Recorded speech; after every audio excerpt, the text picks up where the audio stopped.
Saúdos, benvidas e benvidos a unha nova temporada de Soltando Estacha. O espectáculo da Liga Galega de Trañeiras Trofeo Xunta de Galicia está de volta e o pano do novo curso levantouse na illa de San Simón. Desembarcaba neste mítico enclave da Ría de Vigo a comitiva convidada á presentación oficial da Liga 2024 e arrancar unha semana despois. Representantes das institucións públicas, dos clubs que protagonizan esta competición e siareiros participaron nesta festa de apertura. Un marco incomparable pola súa historia e beleza paisaxística o desta illa do concello de Redondela. Unha vez que os convidados tomaron asento, comezou a debullarse a nova campaña. Javier Rodríguez, o reelixido presidente da Liga, encargouse de dar a benvida.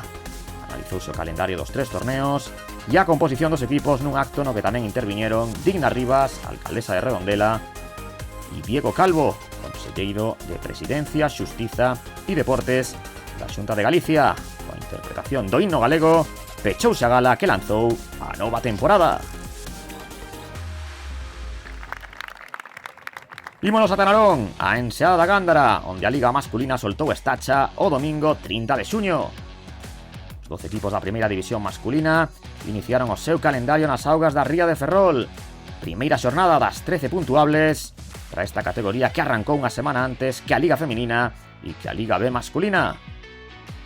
Esta bandeira cidade de Narón estaba previsto que se disputara no formato habitual de regata con 4 carreiros, pero finalmente optouse por facer unha contrarreloxo. A primeira en saír, Castropol, cuarta clasificada a pasada temporada e gran revelación do curso 2023. A continuación comezaba a remar Cabo da Cruz, a filial do equipo que milita na Liga Euskolabel.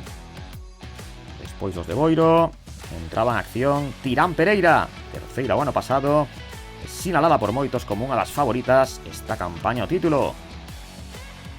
E para completar a primeira das tres quendas comparecía o equipo local, Narón, que un ano máis ten como primeiro obxectivo lograr a permanencia. Contrarreloxo a 4 longos e os máis rápidos, o remate do primeiro parcial foron os asturianos de Castropol. Aquí os vemos realizando a segunda ciaboga, cun registro de 10 minutos e 8 segundos. Cabo da Cruz cedía nesta virada 18 segundos respecto a Castropol e este segundo longo provocou un cambio importante. Tirán Pereira finalizou uno co mellor tempo das 4, recuperou o segundo que perdía con Castropol e meteulle 4 de diferenza. Narón marcaba o cuarto registro, 3 segundos por detrás de Cabo.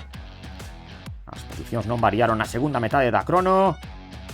Cruzaba as bollas de meta Castropol, o tempos asturianos non o mellorou a filial de Cabo da Cruz. E quen si rebaixou a marca dos do Principado foi Tirán Pereira, que fixou por 14 segundos.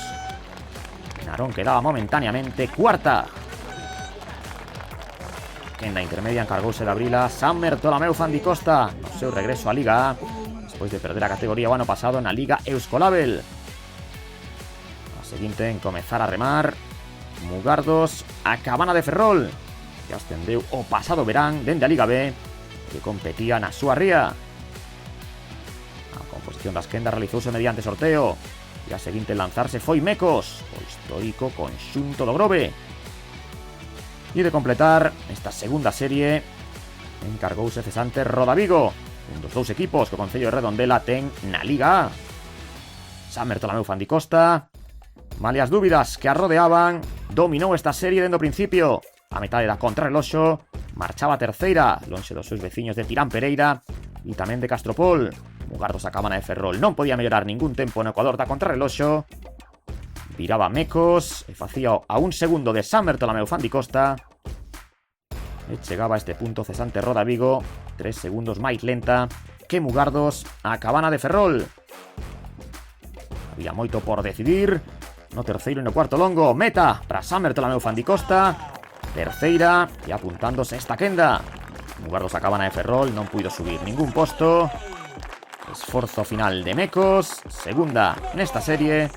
E terminaba cesante Rodavigo, non tiveron o seu día os remeiros do conxunto de Redondela. Para comezar a clasificación definitiva da primeira xornada da temporada faltaba a terceira e última quenda. Activábase Ares, a defensora do título na Liga A. Rianxo partía segunda nesta quenda final. Os longos de ida eran os que máis costaban, sobre todo polas condicións do mar nesta terceira e última serie. Imaxes de Chapela Wofco, quinta nacional do ano pasado, e un equipo que non deixa de medrar. Última saída da xornada, a de Urme, un conxunto xurdido da fusión de Muros e Esteirana. Eles foron os indiscutibles campións da Liga B a pasada campaña. A táboa de tempos ia sufrir un maremoto co rexistro de Ares. No Ecuador da regata marcaba 9 minutos 57 segundos, única traiñeira capaz de baixar da barreira dos 10 minutos. Rianxo ia asinar o mismo rexistro que San Bertolomeu Fandi Costa.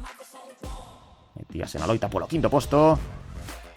Tratábase dunha quenda con moito nivel porque Chapela Wofco situábase segunda a 4 segundos de Ares e mellorando en 3 a Tirán Pereira. Pues estaba moi aberto tamén na parte baixa a clasificación porque Muros Esteirana facía o 10º tempo. O triunfo non se lle escapou a Ares. Así entrou a Santolaya, primeira, con 11 segundos de marxe sobre Tirán Pereira. Concluía Rianxo que fixo sexta. Chapela Wofco non foi quen de conservar a segunda praza e acabou terceira, a 2 segundos de Tirán. E a contrarreloxo pechou na Muros Esteirana, décima. A ledicia da afección de Ares e da tripulación da Santolaya. É a primeira regata da Liga, entón pois sales con un poquinho de incertidume, non? Incidimos moito en estar concentrados desde un principio. Para gañar hai que facer as cousas perfectas, esta Liga ten moitísimo nivel. O que dixemos no papel, o plasmamos na auga, e aí está o resultado. Esta bandeira, Cidade de Belén. O equipo máis ou menos mantivo o bloque con respecto ao ano pasado. Sabíamos que íbamos a estar arriba, non podemos empezar de mellor maneira, non? Se foi unha grata sorpresa, os chavales deron o do de peito e palada a palada fomos encontrándonos a gusto e a verdade que o resultado mellor de esperado.